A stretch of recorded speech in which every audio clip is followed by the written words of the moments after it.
안녕하세요. 다정함이 깃든 인생 이야기 인생 다정록입니다. 오늘은 자식이 부모를 찾아오지 않는 이유에 대해 이야기해 보겠습니다.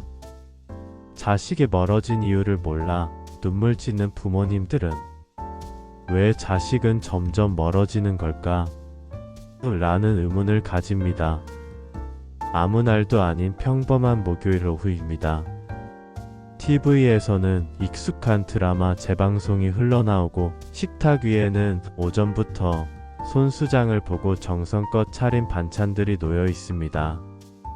갈비찜, 잡채, 도라지 무침, 멸치볶음, 그리고 된장찌개까지 모두 자식이 좋아하던 음식입니다.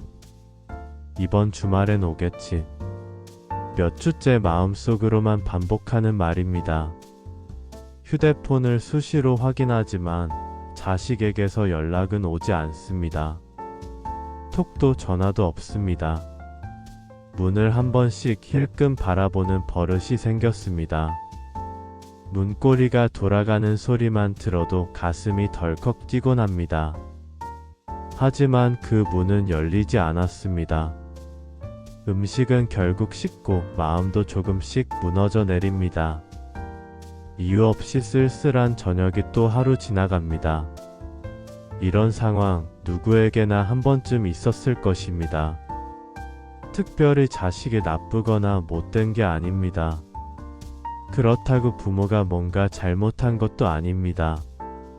그런데도 점점 멀어지는 거리감은 현실입니다. 오늘 이야기는 그 거리감의 이유를 함께 들여다보는 시간입니다. 왜 자식은 부모를 찾아오지 않는 걸까요? 우리는 무엇을 오해하고 있고 무엇을 놓치고 있을까요? 그 해답을 차분히 그리고 따뜻하게 함께 찾아가 봅니다. 바쁘다는 말, 그 안에 숨은 진심은 무엇일까요? 자식은 정말 바쁩니다. 직장 생활, 육아, 인간관계, 경제적 부담, 각종 일정들, 시간이 남아도는 날이 하루도 없습니다. 엄마, 요즘 너무 바빠서. 이 한마디로 모든 걸 설명하려 합니다. 부모 입장에서는 섭섭할 수밖에 없습니다. 바쁘면 얼마나 바쁘다고 하는 생각이 절로 듭니다. 하지만 실제로 많은 자식들은 정신없이 살아가고 있습니다. 출퇴근 시간만 해도 왕복 3시간이 넘는 경우도 많고 업무 외에도 각종 자기개발, 자녀 교육, 인간관계에 신경을 써야 합니다. 그럼에도 불구하고 진짜 문제는 바쁘다는 말에 진심이 가려진다는 점입니다. 사실은 엄마, 아빠 사랑해요. 그런데 정말 여유가 없어요. 라는 뜻일 수도 있습니다. 그러나 그 말은 전달되지 않고 무관심으로만 느껴지게 됩니다. 그 과정에서 자식은 죄책감을 안고 살아갑니다. 대부분의 자식들은 부모를 향한 죄책감을 마음 한켠에 지니고 있습니다. 전화도 자주 못 드리고 찾아뵙지도 못하고 늘 받기만 했지 해드린 건 없네. 그 죄책감은 오히려 부모를 더 멀게 만들기도 합니다. 미안한 마음이 커질수록 점점 더 연락을 피하게 됩니다. 직면하기 두려운 감정이기 때문입니다. 그렇다고 해서 자식이 부모를 잊었거나 사랑하지 않는 것은 아닙니다. 오히려 너무 사랑하기 때문에 부족한 자신이 부끄러운 것입니다. 마주할 용기가 나지 않는 것입니다. 또한 세대 차이에서 오는 정서적 단절로 인해 소통이 안 된다고 느끼기도 합니다. 요즘 애들은 왜 이렇게 이기적인지 모르겠다. 부모 세대는 그렇게 느낄 수 있습니다. 그러나 자식 세대는 또 이렇게 생각합니다. 우리 부모님은 왜 내 얘기를 들어주지 않을까? 부모는 자식을 걱정하는 마음에서 조언을 합니다. 하지만 자식은 그것을 잔소리로 받아들이기도 합니다. 때로는 정서적 소통이 어려운 벽처럼 느껴지기도 합니다. 그래서 부모님 집에 가는 것이 불편하게 느껴질 수 있습니다. 안정과 위로를 받기보다는 자꾸 평가받고 조정당하는 느낌이 들기 때문입니다. 물론 부모는 자식의 안위를 걱정해서 그러는 것이지만 그 표현 방식이 서로에게 상처가 될 수 있습니다. 자식 입장에서는 이렇게 생각할 수 있습니다.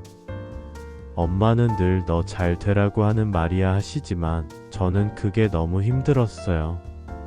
비교하고 잔소리하고 내 감정을 몰라줘서요. 그래서 자꾸 피하게 돼요. 죄송한데 연락하는 것도 용기 내야 돼요. 어릴 적 부모와의 갈등이나 상처가 있는 자식도 있습니다. 그 기억이 아직도 마음속에 남아있다면 자식은 본능적으로 거리를 두게 됩니다. 용서하지 못해서가 아니라 그 시절의 감정이 다시 떠오를까 두려운 것입니다. 또는 자신이 원하는 모습으로 살지 못하는 죄책감이 부모를 피하게 만듭니다. 예를 들어 결혼을 하지 않았거나 이혼을 했거나 경제적으로 어렵거나 사회적으로 성공하지 못했다고 느끼는 경우입니다. 그런 자식일수록 부모님 앞에 설 때 위축되고 숨고 싶어지는 마음이 듭니다. 사람들은 기다림의 방식이 서로 다릅니다. 부모는 올 때까지 기다려야지 하고 생각합니다. 자식은 먼저 연락하시면 안 되나? 하고 생각합니다.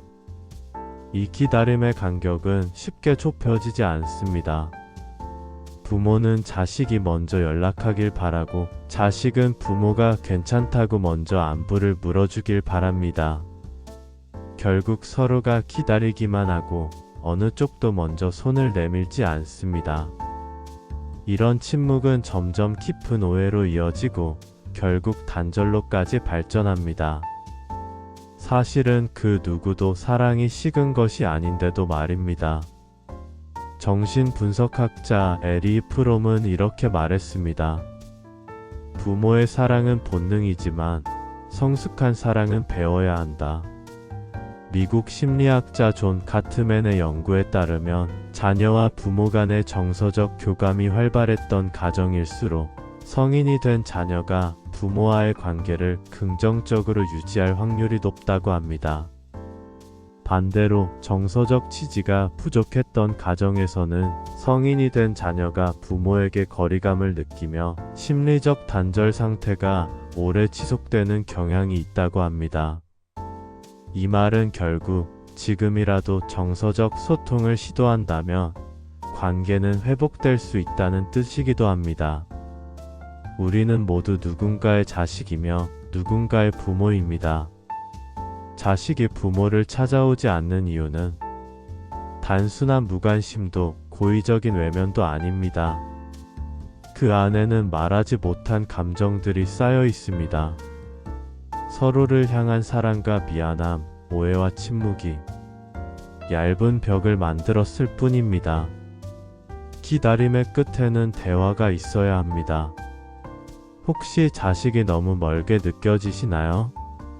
그럴수록 먼저 손을 내밀어 주세요. 보고 싶다는 한마디가 자식의 마음을 열 수 있습니다. 기억하세요.